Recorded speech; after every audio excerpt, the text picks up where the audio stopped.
What is going on, guys? We're back. It's been a while.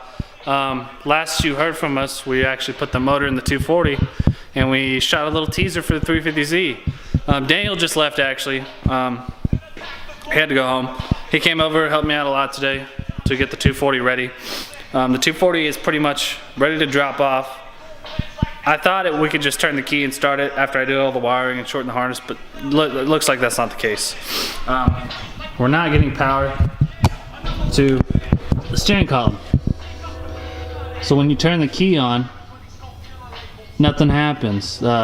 We've put a test light, and nothing on the steering column is getting power. And I don't know why. Everything's plugged in. Everything should be getting power. But then I sat in the car after a while of frustration of it wouldn't start, and just looked at the whole mess of wiring and thought, how is that going to fit behind the dash? So, long story short, it's not going to fit behind the dash.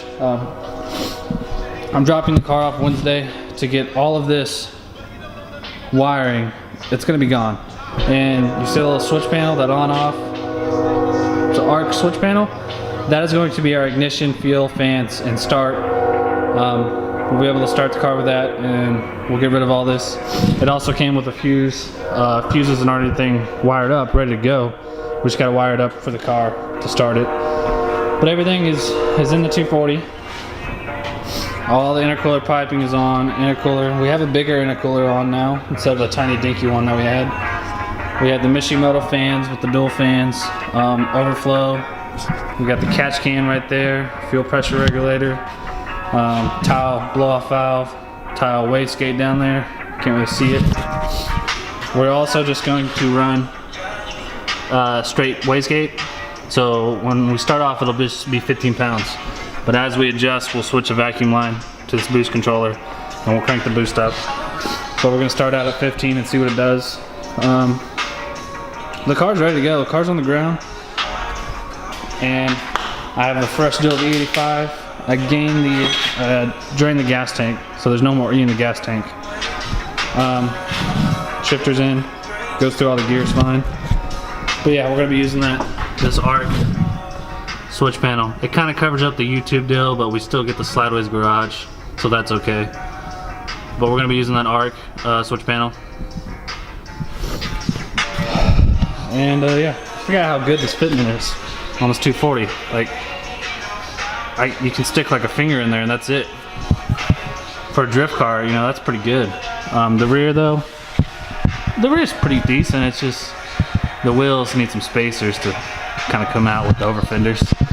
But that's the 240. We got the Dart in here. It runs, drives, good to go. Then we got the good old Z over here. The old 350Z. I just got this out, the heater core. 350Z is gutted. It doesn't have a steering wheel. It doesn't have pedals. It doesn't have anything. I still got to cut all this out and cut the rear strut bar out. But it's pretty much a fucking beer can at this point. I got on the BMW 17-inch wheels. As you notice, the BMW is not in here. It's because I sold it. It's a piece of shit. But I got the secondary firewall cut out of the 350Z, and I just cut the top portion out. So now we have way more room in here for fun activities. Am I right? Or am I right? We're gonna party hard in this engine bay, this tiny little engine bay. It's actually pretty big if you think about it. The VQ is a wide motor, so we'll have no problem fitting an LS in here.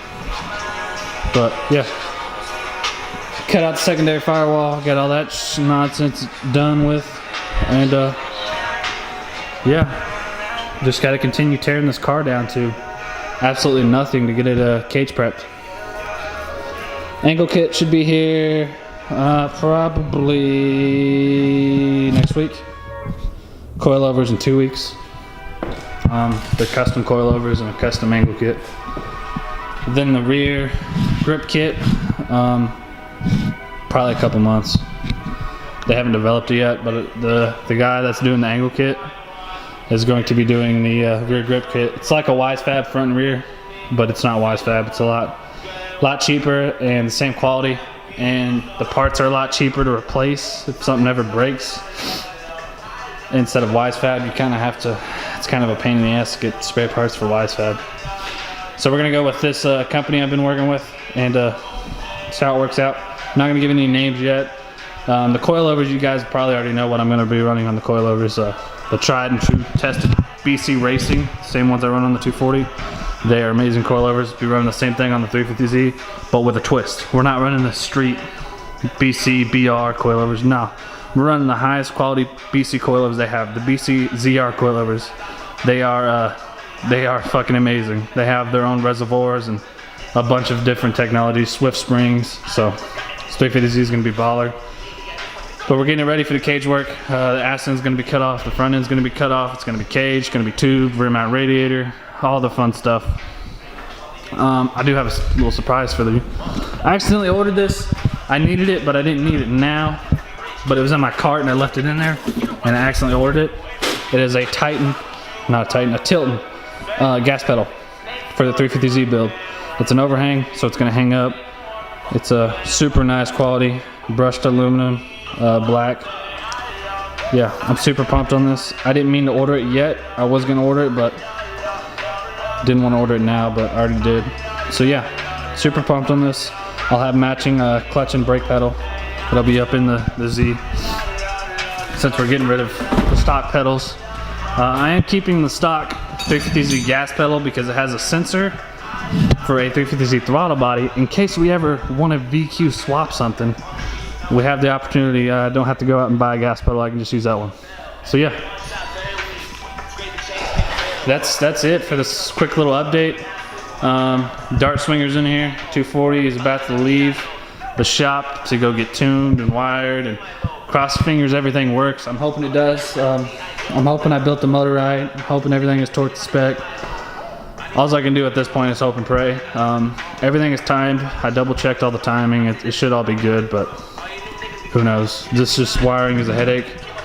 I don't want to deal with it. I'm not good with wiring, so I'm gonna let a pro do it. And we'll be shredding in the S13 again soon. Can't wait for that. And then while we're shredding in the 240, we'll start on the long process of this build. I do have parts coming in for it, but I kind of want to save parts up. That way I can just throw it on and get the car ready. We mainly have to work on parts to get like a fuel cell, a steering column, the rest of the pedal box, a radiator, fans, intercooler. Basically everything he needs to fab up in the right place. I don't want to take the car back to him. We are going to have to take it back to him for the intercooler piping. But you know, he's got to do the steering column, so I don't want to have a motor in here and it be in the way. So I got to get everything ahead of time, what he needs. He's going to need headlights to mount them up, fenders, rear quarter panels, front bumper. So he's going to need all that stuff, everything we need to get this car ready, cage, fabbed. And yeah, super excited. I'm going to continue working on this for the rest of the night. I think it's like 8 o'clock. I don't have work tomorrow because tomorrow is New Year's Eve. So yeah. So with a lot of cutting and a little bit of finagling, we finally have the whole speaker box out. Well, not the whole speaker box, but a lot of it. Took a long ass time. Way too long, if I'm being honest. And there's still some caught up in there. But I don't really want to cut anymore because I'm deaf. I didn't wear any ear protection. Fuck it, I'm gonna have to cut it. Where's the cutoff wheel? Oh shit.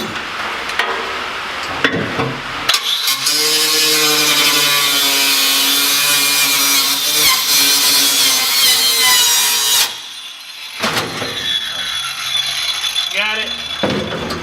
It's gone. Don't know where to put it. It's kind of big.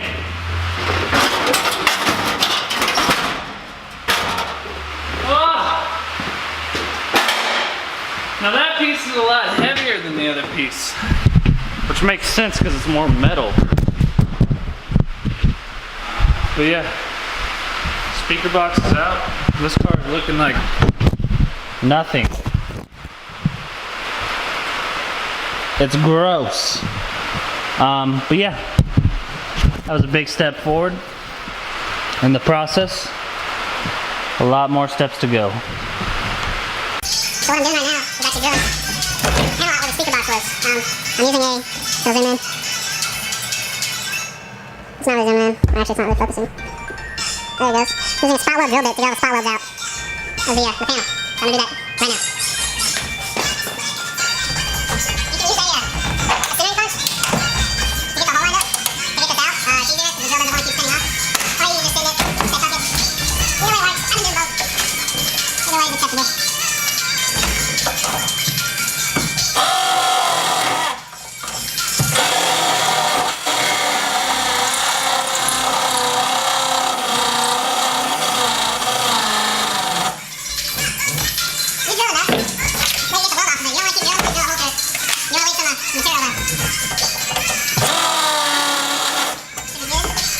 So my camera died on me yesterday. I don't know how much it actually recorded of me cutting out that panel piece right there. But I did it on this side.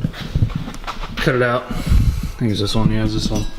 See where all those holes are? That's where I spot welded. Not spot welded, drilled out the spot welds. And I'll show you what a spot weld looks like. Just light out so you know what you're looking for. See that little indentation there?